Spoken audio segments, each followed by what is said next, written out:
அதிமுக பிரதான கட்சி திமுகவை எதிர்க்கிறோம். தாவேகா எதிர்க்கிறாங்க, நாம் தமிழர் எதிர்க்கிறாங்க, அன்புமணியாளர் எதிர்க்கிறாங்க, ராமதாஸ் ஐயா எதிர்க்கிறாங்க, எல்லா பேருமே எதிர்க்கிறாங்க. அந்த எதிர்க்கிறவர்கள் எல்லோரும் ஒன்று சேர்கிற போதுதான் அந்த எதிர்ப்பு, அந்த நோக்கம் நிறைவேறும்.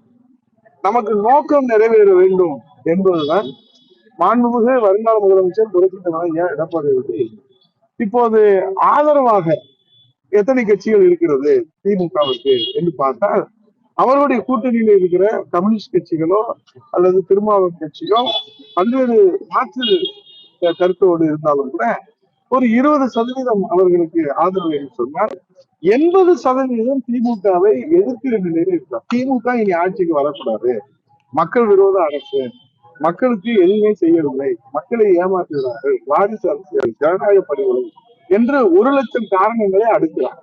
அப்படி இருக்கிற போது அந்த எதிர்ப்பு நிலையில இருப்பவர்கள் எல்லோரும் உங்கள் நோக்கம் நிறைவேற வேண்டும்.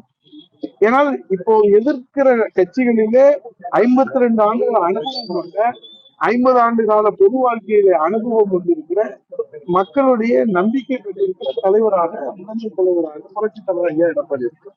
ஆக இந்த 80% என்பது 30%மோ 10%மோ 10%மோ 20% பிரிந்து நின்றால் நம்முடைய நோக்கம் என்பது சிதைந்துவிடும். ஆகவே அனுபவத்தின் அடிப்படையிலும் அவருடைய அந்த கள நிலவரத்தை உள்வாங்கிக் கொள்வதன் அடிப்படையிலும் இது ஏதோ நாம் எதிர்க்கிறோம் என்று சொல்லி அரசியல் செய்யாமல் உண்மையிலேயே மக்களுக்கு விடிவு காலம் கிடைக்க வேண்டும் என்கிற உண்மையான மக்கள் மீது அக்கறையின் காரணமாகத்தான் எதிர்ப்பவர்கள் எல்லோரும் ஓரணியிலே நின்று நம்முடைய நோக்கத்தை, லட்சியத்தை அடைய வேண்டும், மக்கள் எதிர்பார்ப்பை நிறைவேற்ற வேண்டும் என்று மக்களுடைய எதிர்பார்ப்பை தான் நான் எதிர்த்து